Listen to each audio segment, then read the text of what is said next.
Ya, Assalamualaikum warahmatullahi wabarakatuh. Halo sahabat Bengras, apa kabar semuanya? Kembali lagi di podcast KPU Purwakarta. Semoga sahabat Bengras atau seluruh yang menonton video podcast hari ini diberikan kesehatan selalu.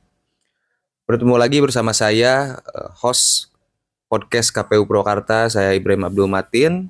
Dan sudah hadir juga di hadapan saya saat ini ada Bapak Komisioner, ini Bapak Iip Saripudin. Bapak, apa kabar Pak? Sehat, sehat, Sehat, alhamdulillah. semoga sehat selalu ya Pak ya. Beliau ini mengampu tugas di bagian data informasi atau Datin, yang bisa dibilang beliau ini adalah bapaknya Datin Purwakarta ya bagi PPK dan PPS ya Pak ya. Ya, Gimana Pak, untuk kita sebelum masuk pertanyaan mungkin apa namanya ya, kita sedikit ngobrol dulu terkait keseharian Bapak saat hari ini sampai sebelum-sebelumnya lah.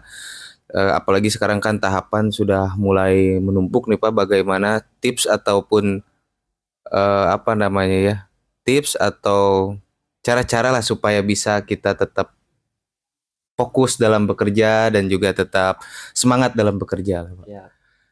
Karena memang kita sudah menjadi penyelenggara gitu ya. Artinya setiap hari kerja pun ya hari kalender kan gitu ya. Setiap hari harus kerja. Kemudian juga memang beberapa tahapan sudah kita lalui dan kedepannya pun mungkin ya sudah padat ya tahapan-tahapan sesuai dengan jadwal sudah ditentukan. Ya kita harus menjaga ritme kerja, kemudian juga sudah menyiapkan diri lah untuk menjaga kesehatan tetap segar bugar gitu. Dalam rangka apa? Supaya nanti pelaksanaan kegiatannya itu kita dapat sesuai dengan tahapan kan gitu ya. Iya, oke. Semoga Bapak selalu sehat ya Pak dan Iya, bahagia ya Pak ya. iya betul. Kita yang gembira aja. Yang gembira sesuai tagline kita ya, Iya Bengras betul. ya Pak ya. Bengras. Oke, mungkin kita masuk ke pertanyaan ya. Yang pertama mungkin Pak, kan hari ini kita sudah masuk di bulan September, dan kalau melihat dari tahapan pilkada serentak, kita ini sedang di dalam tahapan pendaftaran pemilih, dan juga mungkin sekarang kemarin-kemarin sudah mulai ke apa namanya pendaftaran calon bupati ya Pak ya. Nah, ini khususnya untuk divisi Datin ini kan kemarin sudah melakukan coklit, lalu ada DPS dan mungkin sekarang DPS HP ya Pak ya. Boleh dong Pak diceritain dan dijelaskan kepada sahabat-sahabat Bengras yang saat ini sudah menonton, khususnya masyarakat Purwakarta, saat ini tuh tahapan apa saja yang sedang dilakukan atau digelar oleh KPU Purwakarta, terkhusus bagian Datin itu sendiri Pak. Baik, eh, kita sudah melalui beberapa tahapan dalam kegiatan pemutahiran data pemilih. Iya. Yang pertama, kita sudah memutakhirkan data pemilih di dalam DP4 melalui kegiatan coklit. Kemudian sudah dilakukan juga kegiatan pemutakhirannya itu di dalam tahapan data pemilih hasil pemutakhiran DPHP. Kemudian ditetapkan oleh PPS dan PPK melalui rapat pleno kan itu ya. Kemudian ditetapkan di tingkat kabupaten KPU itu menjadi DPS. Nah, berikutnya setelah tanggal 9 Agustus kemarin penetapan DPS, kita sedang melaksanakan kegiatan sampai saat ini adalah DPS HP, yaitu data pemilih sementara hasil perbaikan, yang mana tentu di sini juga perlu ada kegiatan-kegiatan dalam rangka untuk mengakuratkan data pemilih gitu ya. Itu setelah DPS HP, kemudian beberapa hari lalu PPS itu sudah melaksanakan rapat pleno untuk DPS HP. Nanti tanggal 9 sampai tanggal 11 kan PPK ya, Iya, untuk betul. melaksanakan kegiatan rapat pleno terbuka terkait dengan DPS HP itu, dan akan ditetapkan menjadi DPT nanti di tanggal 21 September oleh KPU Kabupaten Purwakarta. Tentu itu tanggal terakhir, tapi kita insya Allah untuk di Kabupaten Purwakarta akan menetapkan DPT itu di tanggal 18, di hari Rabu Hari Rabu. Itu tahapan sampai DPT. Ya berikutnya juga nanti ada beberapa tahapan lagi terkait dengan pemutaran data pemilih kan.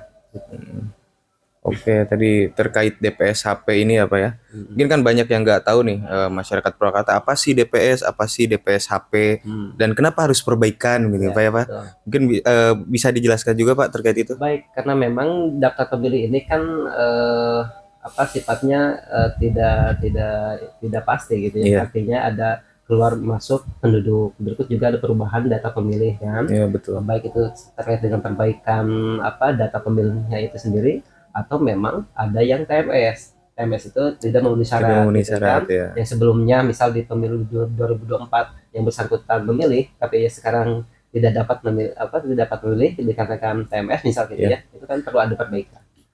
Berikutnya juga perbaikan ini kan beberapa komponen yang perlu kita cermati terkait dengan yang pertama yang bersangkutan pindah domisili, kemudian juga yang bersangkutan ada perubahan terkait dengan status pribadinya yang sebelumnya misal belum nikah, kemudian sekarang sudah nikah kan itu perlu diperbaiki juga. Atau memang ada beberapa perbaikan-perbaikan terkait dengan kesalahan-kesalahan input data kan gitu ya. Betul. Nah, di dalam daftar pemilih sementara hasil perbaikan itu, nah inilah prosesnya kan gitu ya. Sampai ditetapkan nanti menjadi DPT, daftar pemilih tetap. Iya. Nah, gitu. Tentu perbaikan-perbaikan ini kan kita ketahui bersama ada pemilih yang kategorinya misal masuk PMS, yang PMS itu ada yang sudah meninggal, pindah domisili atau aktif menjadi TNI Polri kan gitu ya. Atau memang ada yang pemilih yang tadi itu saya sudah sebutkan gitu ya. Perbaikan-perbaikan itu banyak lah terkait dengan data pemilih. Oh iya, perbaikan itu banyak ya, mulai sampai ke penetapan DPT. Nah, kan DPT itu daftar pemilih tetap ya. Ya. Mungkinkah ketika sudah ditetapkan, apakah ada daftar pemilih lain, misalkan Pak, kalau misalkan nanti kan ada yang tidak tercoklat atau mereka yang belum masuk namanya, Baik. apakah ada yang lain gitu Pak? Untuk setelah kita tetapkan di tingkat kabupaten khususnya, karena kan yang menetapkan DPT itu tingkat kabupaten ya. Data pemilih tetap nanti insya Allah tanggal 18 September. Berikutnya adalah tahapan terkait dengan penyusunan DPTB, data pemilih tambahan. Data pemilih tambahan ini yang mana memang nanti yang bersangkutan ini yang pindah memilih gitu ya, penyusunan pindah memilih. Karena memang kan ada beberapa hari lagi menjelang pemungutan suaranya itu, maka itu perlu disusun. Itu DPTB, data pemilih tambahan yang sifatnya bagi pemilih yang pindah memilih. Berikutnya juga ada yang DPK. DPK ini daftar pemilih khusus. Daftar pemilih khusus kan ini bagi mereka yang memang setelah penetapan DPT itu tidak masuk sama sekali di dalam daftar pemilih Daftar pemilih kan, ya, betul. Dengan beberapa faktor lah misalnya. Nah, mudah-mudahan ke depan jumlah DPK ini tidak terlalu banyak kan gitu ya. Karena mengingat tahapan-tahapan pemutahiran data kan kita sudah lalui bersama terkait dengan akurasi data itu. Dan di kabupaten kota mudah-mudahan tidak terlalu banyak DPK ini. Nah, itu jadi ada dua kategori pemilih. Yang pertama tadi DPT ya. Iya, DPT. Setelah DPT baru ada DPTB dan berikutnya adalah DPK.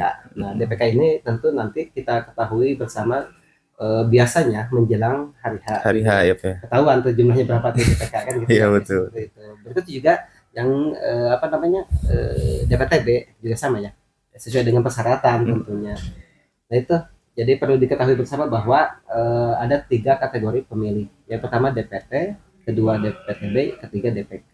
Tentu bagi masyarakat khususnya Kabupaten Purwakarta itu bagi yang tidak masuk di dalam DPT jangan berkecil hati masuk di dalam pemilih tapi kategori DPK ya, data pemilih khusus gitu. Yang mana ini nanti kita atur dan kita sampaikan terkait dengan mekanisme tata cara pencoblosannya bagaimana kan dan sebagainya lah.